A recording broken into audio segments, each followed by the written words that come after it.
Hey Arizona, Silicon Oasis. Welcome to the Silicon Oasis Spotlight.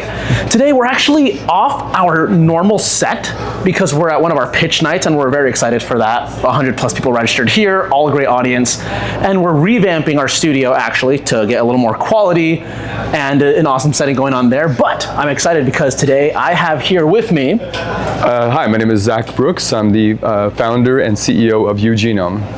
Nice, Zach. So stoked to have you here today. Thank you for coming to this episode, for coming to the pitch night tonight. Yeah. And please tell us a little bit about your background and what you're building. Yeah, varied background. I'll try to keep it short, but 10 states, 7 countries. That's a highlight. A few languages along the way. I've heard un petit peu de français. Ouais, um pouco de français. E l'espanhol, por supuesto. Você fala português também? Eu falo português, tá? Bom. Com certeza. Com um acento carioca. Sim. So like an accent from Rio de Janeiro, apparently, my Brazilian friends tell me. German.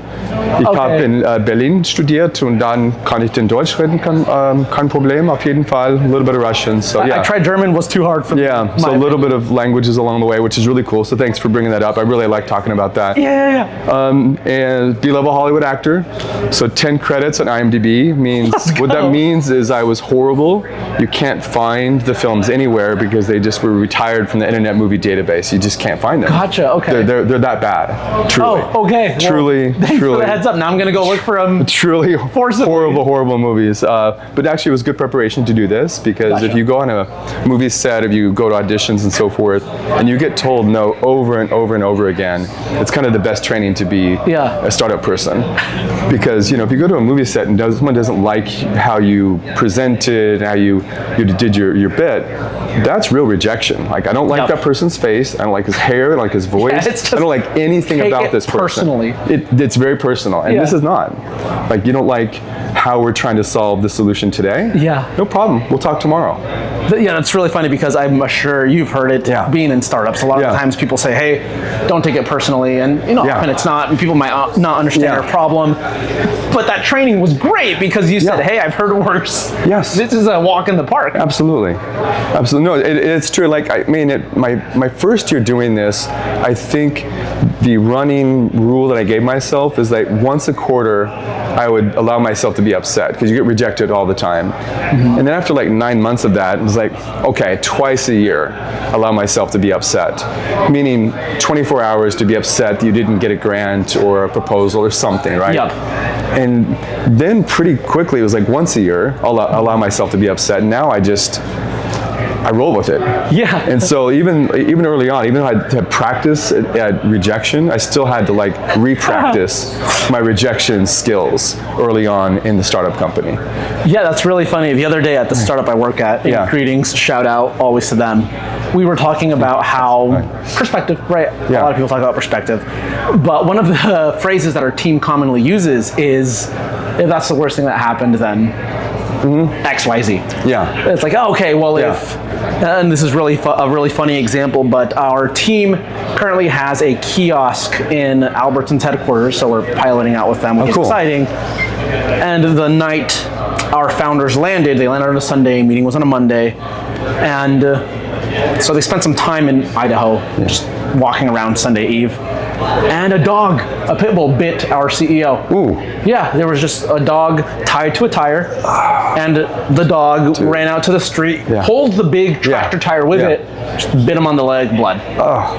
And he said, well, if that's the worst thing and we can still get this pilot, then we're good to go. Yeah. So perspective, rejection, how you help that shape your attitude, ultimately ends up leading how you look at your company and, realistically, its outlook as well in general. Yeah, absolutely. The thing I was talking about a founder earlier, and the thing about being in this role, or probably any key team members for a startup, is that you have so many opportunities to improve yourself as a human. Yeah.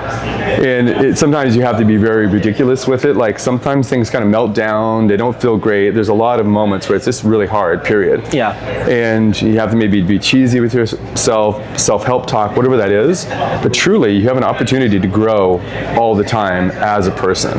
Yep. The resiliency is an easy word to kind of summarize and so forth. And I think it would be nice if more people had these opportunities to grow. Yeah. And so, like, I feel really fortunate, just as on a personal level, I have this many opportunities to grow because of all the challenges we have to face as a company all the time. Something that I've loved about just the startup life in general is that, especially at the extremely early stage, is that you have the opportunity to be more wrong than you've ever been in your life. And to your point, just so wrong. So wrong. Not just wrong, ridiculously so wrong. Company-ending type of wrong. Yeah. Yes. Every day. And you can still wake up and say, hey, I've got good health. Yeah. Am I going to learn from that? Or Yeah. am I going to get sad, or like you said, or upset, or mad about the fact that I didn't pull through? Yeah. It just gives you a chance to grow so quickly in business, more than, I like to say, more than any other type of business scenario you can find out. Yeah, and then that's where, when it comes to those moments, there's plenty. I had one over like last weekend. There's, then you have to always come back to like mission, vision, at least I do, but I think a lot of people, especially new startups, they shouldn't skip over the mission, vision, values phase for them, because, you know, why am I doing this personally? You know, why are we doing this? Why am I doing this? Like, whoever, like, you know, I wake up every day and there's someone alive today and they're not doing well health-wise. Maybe it's major, maybe it's minor, and we get a chance to help that person. And that person, a grandmother's going to see her kids one more time, her grandkids one more time.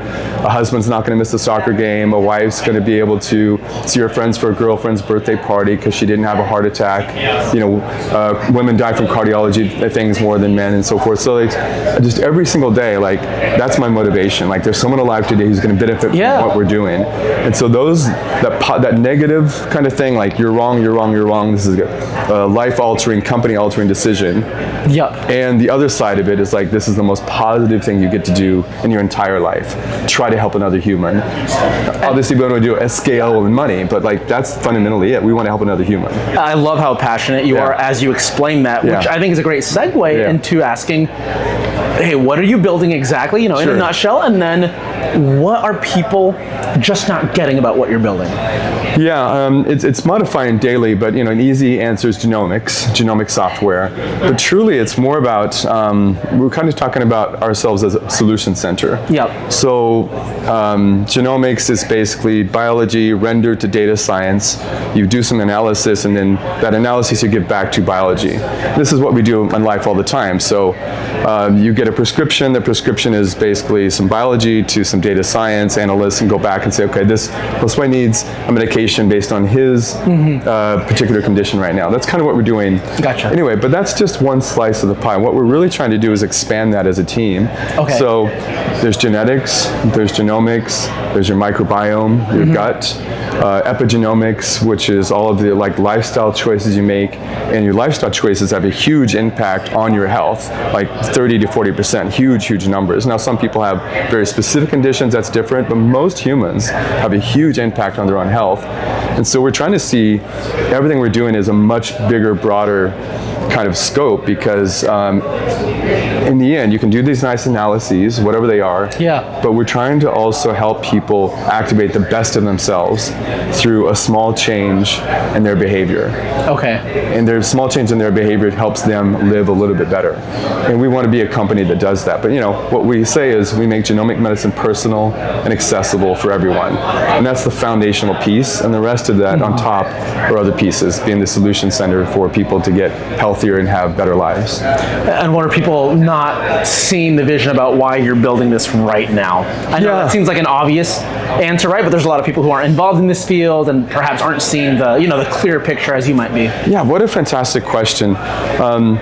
You know, it's a great question because in my world, I have these conversations all the time, so I might tend to think that everyone gets this, right? That's kind of what you're getting at. And I think a lot of people conceptually get that looking after yourself in healthy ways is a good thing for your longevity, for example, your behavior, your food and diet and so forth. But this is the fascinating thing about being human. Like, we have the choice to make good decisions and the choice to make bad decisions, right? And we're trying to nudge, and this is like behavioral economics, Richard Thaler, Chicago School, all these other things, nudge people in the direction of better decisions through reports we generate. But these reports need to be insightful but meaningful. Like an 80-page report is not useful at all. A 3-line, summary with some icons, that's useful.